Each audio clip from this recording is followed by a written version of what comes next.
समझ नहीं आ रहा अपने सैलरी इंक्रीमेंट का क्या करूं। बेटा इतना क्या सोच रहा है? अपने म्यूचुअल फंड्स के एसआईपी का टॉपअप करा ले। This is the right time. क्या? समझ में नहीं आया। बेटा इतना क्या सोच रहा है? अपने म्यूचुअल फंड्स का एसआईपी टॉपअप करा ले। This is the right time. अब समझा।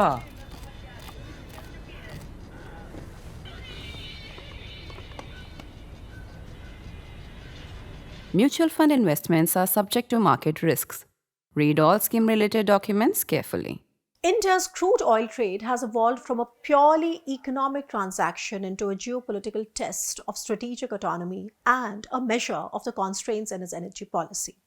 In the past 3 years, India has gone from being a marginal buyer of Russian crude from 0.2% before the war to one of its largest importers at 35% now, carefully balancing ties with the United States, with Europe, and shifting global energy markets. But that balance is now under pressure from Donald Trump's 50% tariff offensive, selectively aimed at India with little ambiguity about its objectives. And in Trump's world, what he wants is what he usually gets. Yet, the national debate here in India has taken too many assumptions for granted. This is why it is worth applying a deconstructive lens to India's now famous oil bargains with Russia, a decision once hailed as tactical brilliance, but one that has now risks drawing the country into overlapping economic and diplomatic challenges. While public commentary has focused heavily on 3 factors: Trump, tariffs, and New Delhi's indignation, the more pressing task is to interrogate the rationale behind these choices. To navigate the road ahead, India must revisit at least 3 fundamentals. First, why did we embrace the Russian oil in the first place? Second, how we misread Trump's European recalibration. And third, where is the future of India-Russia energy engagement should head? Exploring these 3 fundamentals with clarity and objectivity may well define the next chapter of India's energy strategy and help people understand the difference between posturing and brute economic interests. Now, first, let's deconstruct the 50 shades of discounts. Despite close friendship and deep defense cooperation, India and Russia were never really bound by any energy ties before 2022. Even with India's heavy reliance on imports, currently 88% of our daily crude requirement of about 5.5 million barrels per day, our primary suppliers have traditionally been the Gulf countries. The earlier chapter of India capitulating to Trump 1.0 sanctions on Iran and Venezuela is well known. But today, however, the challenge is even starker. So, Russia entered India's energy equation only after the geopolitical earthquake triggered by President Putin's invasion of Ukraine. That act shattered the European order, painstakingly built since the Second World War, and crystallized further after the Soviet Union's collapse in 1991.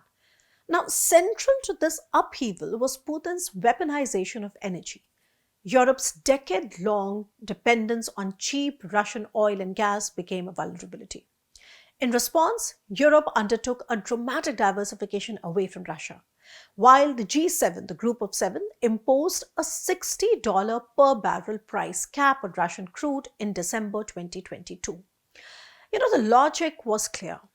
Given Russia's status as one of the top 3 oil producers, an immediate halt to exports was rather impossible. Instead, the aim was to curtail Russia's revenues, which were funding its war machine in Ukraine, while keeping prices stable and securing alternative supplies for Europe. Now, from India's perspective, we saw opportunity in this upheaval. With vast import needs, India began rerouting Russian oil at supposedly lower prices, rejecting the G7 sanctions, and arranging direct and indirect deals through intermediaries or subsidiaries. Early reports spoke of a free on board, an FOB discount of 30%, though those details were never really confirmed. It's also important to note that Brent crude prices fell from an $86.51 per barrel in January 2022 to $80.92 per barrel by December of the same year, peaking briefly at about $90 per barrel in June of 2023 before sliding again. Now, while some credit India's purchases for stabilizing these prices, the key here is to understand that the discounted Russian oil for India almost always remained way above the price cap, and the price cap then was $60 per barrel. So the critical question is whether India ever bought below that threshold, really making use of the price cap at $60 per barrel.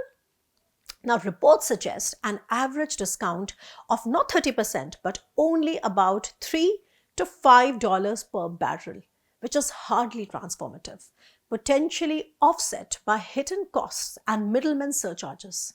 Even so, one could argue that large volumes, peaking at over 2 million barrels per day before dropping to 1.5 million, so large volumes coming from Russia, meant cumulative savings for India. But if cheap oil was the goal to meet the needs of 1.5 billion people, why not join, or informally at least, align with the price cap, securing crude oil closer to the $60 per barrel cap without the complications of shadow fleets and sanctions and intermediaries, etc. In July 2025, which was last month, the EU lowered the cap further to about $47, while Brent still trades around $65. Now, this presented yet another opportunity for cheaper imports for India, but New Delhi stayed outside the framework, maintaining minimal discounts and ultimately seeing one of its companies sanctioned. Why? The answer is strategic autonomy. Now, government claims of benefiting consumers are not convincing either. Petrol costs, for instance, reached 105 rupees per litre in 2025 versus 95 rupees a litre in 2022. Now, the price relief that you see lately has correlated more with global decline, which is 12% drop in crude oil prices over the past 6 months, rather than with Russian discounts. Savings estimates of about $25 billion are again countered by projections of $9 to $10 billion in loss if imports shift away from Russia. And much of the gain may have actually stemmed from global oversupply, not uniquely Russian terms.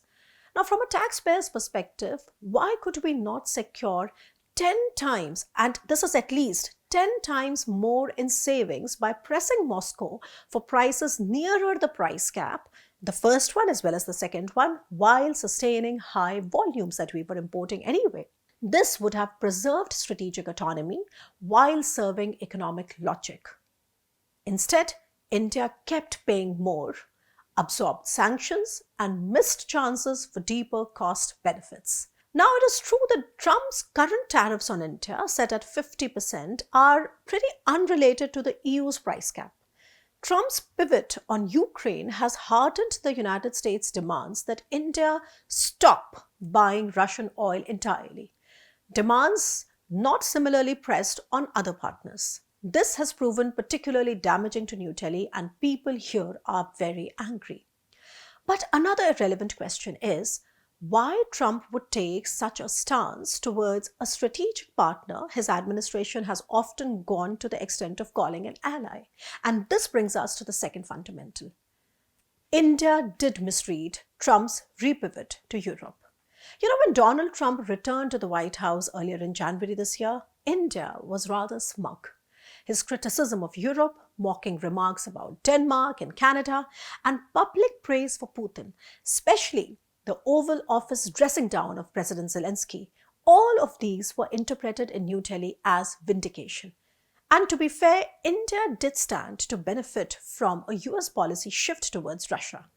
Trump administration's rhetoric, especially from Pete Hegseth, Tulsi Gabbard, and others, suggested the Indo-Pacific would be his main strategic theatre. Anticipated friction over India's protectionism and trade deficit was being managed, with both sides pursuing a trade deal. Public displays of camaraderie and "my friend" continued. Well, until Operation Sindoor. But Operation Sindoor alone, however, was not the turning point. Trump's push to end the war in Ukraine faltered despite carrots for Russia and sticks for Ukraine. His frustration peaked when, on the same day he vowed to stop the war, Putin went back and escalated attacks on civilians, and this did not go down well with Trump. Trump shifted tone, endorsing the Lindsey Blumenthal bill to sanction countries buying Russian oil, which already had strong Senate backing. Simultaneously, if you remember, the April 2 Liberation Day tariffs had already targeted nations with trade deficits with the US, and India was very much included in that list. So soon, Trump re-engaged with Europe, started supplying Ukraine with weapons, and all of this came at costly commitments from Europe. 5% of GDP on defense, a trade deal with 15% tariffs, and pledges of about $600 and more billion investment in the US from the continent. Another key ally, Japan, followed with similar concessions to the US. Meanwhile, Trump had claimed to have mediated Operation Sindoor, announcing it on Truth Social, clashing with India's account that came later. So this fallout on Operation Sindoor strained personal communication between Modi and Trump. Tensions that might have been eased with a symbolic thank you or diplomatic courtesy for facilitating the ceasefire. The most recent statements made by Marco Rubio iterate the same. We did misread how we could have salvaged the situation better and in our interests. Now, as India's NSA, National Security Advisor, Ajay Doval visits Moscow in a show of solidarity of friends having each other's back, I think the moment calls for more than optics. And in my opinion, three core issues must shape discussions with Russia. First, payments. Confusion surrounds the currency used in the oil trade. The rupee-ruble mechanism has stalled, with billions of rupees stuck in Russian accounts and Indian banks. Russia's war economy pressures leaves little incentive to reinvest those rupees in India despite promises. Payments in dirhams, for example, have become harder after UAE banks shut Russian accounts under US pressure, and this was last year, and India hardly holds any significant dirham reserves. Coming to other currencies, yuan payments are strategically risky for India's interests, and gold settlements are not an option yet. Therefore, trade experts should be directly involved in resolving these bottlenecks.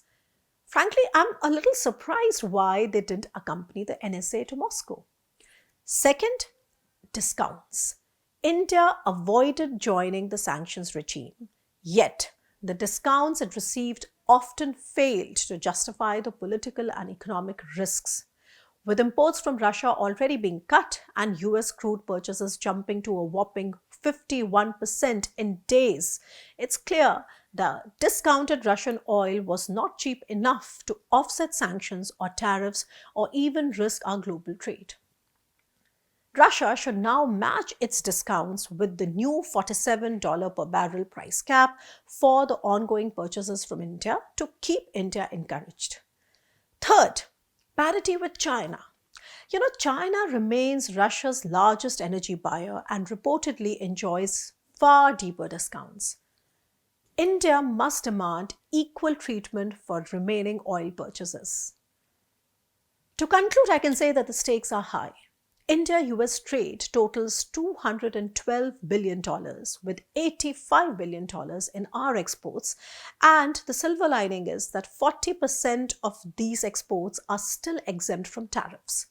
Finding workarounds while pursuing overdue structural reforms is something which appears to be essential.